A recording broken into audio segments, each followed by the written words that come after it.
¿Cómo están? Espero que estén muy bien. Hoy en una nueva cápsula de JavaScript vamos a seguir trabajando con los arreglos.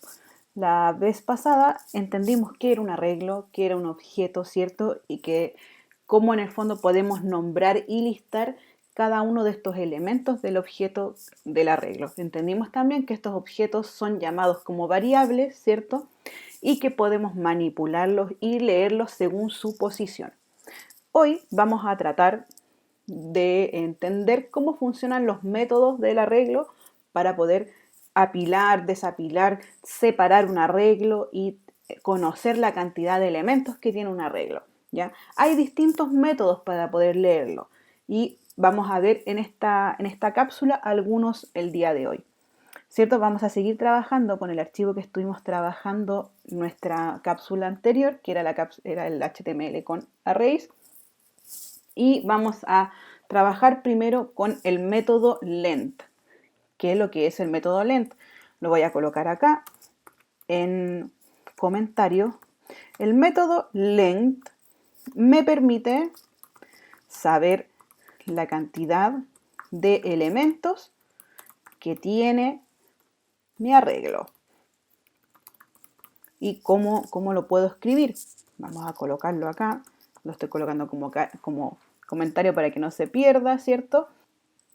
Y si quiero saber el largo de la cantidad de elementos que tiene mi arreglo, en este caso yo lo que tengo que hacer es primero escribirlo en la consola para saber qué es lo que quiero leer y listar, ¿ya? Y voy a seleccionar alguna de mis variables. En este caso voy a poner mi variable arreglo1.length. Y si esto yo lo reviso en el HTML, ustedes se fijan, arreglo length me entregó el número 3. ¿Por qué?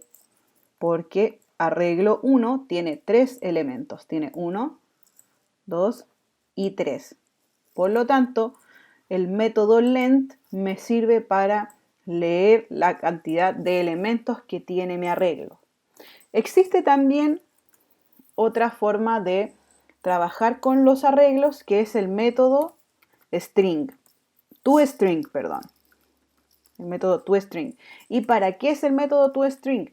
El método ToString permite separar los elementos del array por comas. O sea, voy a volver a dividir el arreglo ToString. Entonces, si yo reviso, ¿qué sucederá con el arreglo 1? ¿Qué sucederá con esta variable? Lo vamos a ver en la consola. En este caso, si leemos nuestro arreglo en la consola, ¿cierto? Y le damos a actualizar, nuestros elementos aparecen listados, ¿cierto? Y separados por una coma. El string me permite separar el arreglo, ¿cierto? Y organizarlo y leerlo a través de separado por comitas, ¿cierto?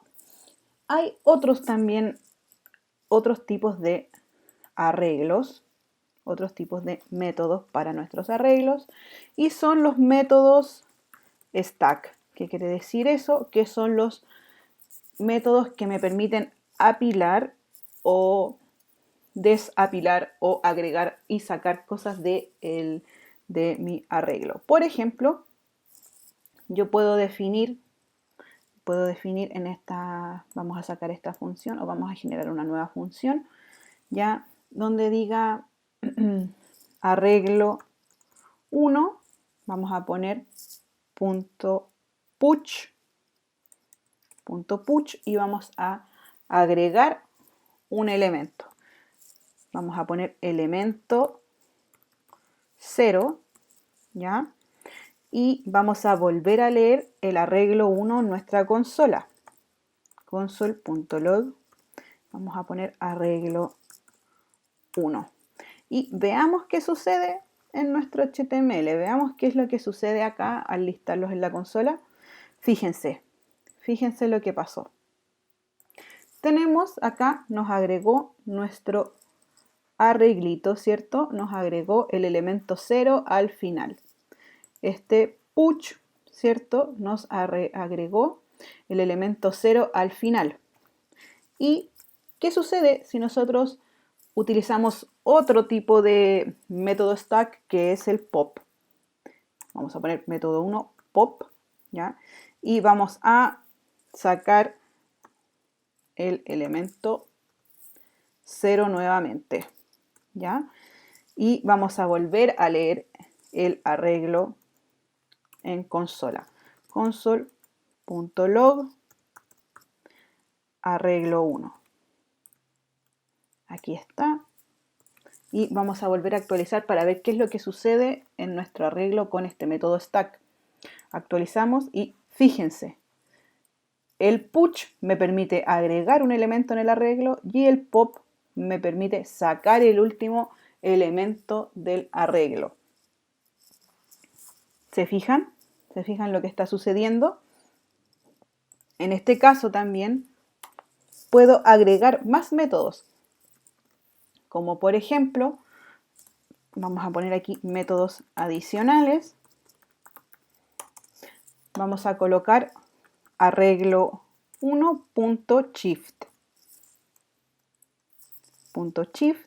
y vamos a volver a leer arreglo 1. Console.log arreglo 1. Y veamos qué sucede. Actualizamos acá y si ustedes se fijan, con el shift nos sacó un elemento y nos dejó solamente dos elementos en nuestro arreglo, ¿cierto? Nos sacó el primer elemento. A diferencia del push que nos sacó nos agregó uno y el pop que nos sacó el último, con el shift nosotros podemos sacar el primer elemento de la cadena, ¿cierto? Y con unshift vamos a colocar un nuevo elemento a nuestra cadena. Vamos a poner elemento X y vamos a volver a leer en consola cómo va quedando nuestro arreglo 1, ¿cierto?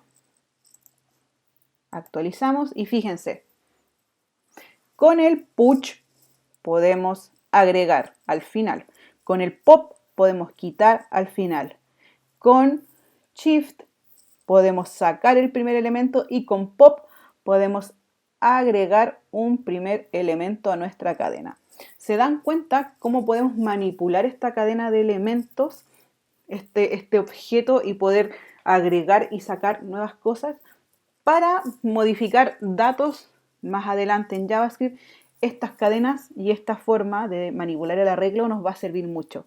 También estos tipos de manipulación de arreglos no solamente se dan en JavaScript, sino que también los pueden ver en WordPress, ¿cierto? Y también manejando bases de datos a través de un JSON y ese tipo de formatos de manejo de datos, manejo de información. También existen otras formas de manipular los arreglos, como por ejemplo el reverse. Si yo coloco arreglo 1.reverse y vuelvo a leer en consola mi arreglo, ¿cierto? Vamos a volver a leer el arreglo 1, ¿cierto? ¿Qué va a suceder con el reverse? Actualizamos y fíjense, el reverse nos invierte el orden de la cadena. Y si nosotros hacemos arreglo 1.sort, ¿qué es lo que va a suceder? ¿Qué es lo que va a suceder? Y lo leemos nuevamente, console.log arreglo 1. ¿Qué es lo que va a suceder? Actualizamos acá. El sort me ordena los elementos por orden alfabético, pero acá no lo notamos tanto, ¿cierto? Porque todos tienen el mismo tipo de elemento, dice elemento 1, 2 y 3 y el elemento X al final. Pero ¿qué pasa si le aplicamos el sort al estuche? Ponemos estuche.sort y vemos qué sucede y lo imprimimos en la consola. Console.log estuche, ¿cierto? Entonces acá guardamos y vemos, actualizamos y fíjense, nuestro arreglo de estuche queda ordenado de forma alfabética. Veamos cómo estaba arreglado inicialmente. Primero teníamos el lápiz, la goma, el sacapunta y el pegamento. Y después, con sort, este arreglo quedó ordenado de forma alfabética. Estas son formas de recorrer los arreglos y de volver a ordenarlos y organizarlos. ¿Se dan cuenta la infinidad de cosas que se pueden hacer al ordenar estos arreglos? Es maravilloso, ¿cierto? Así que espero que hayan entendido cómo se puede manipular un arreglo, cómo se puede modificar, cómo podemos listarlo y cómo podemos reestructurarlo y modificarlo. Esta ha sido una nueva cápsula de los arreglos. Vamos a seguir conociéndolos un poco más en la próxima cápsula, ya que los vamos a recorrer, ya que los vamos a comenzar a manipular y los vamos a imprimir mediante una nueva función que es el for each, que me permite recorrer los arreglos. Muchas gracias por las visitas, muchas gracias por los comentarios. Que estén muy bien. Adiós.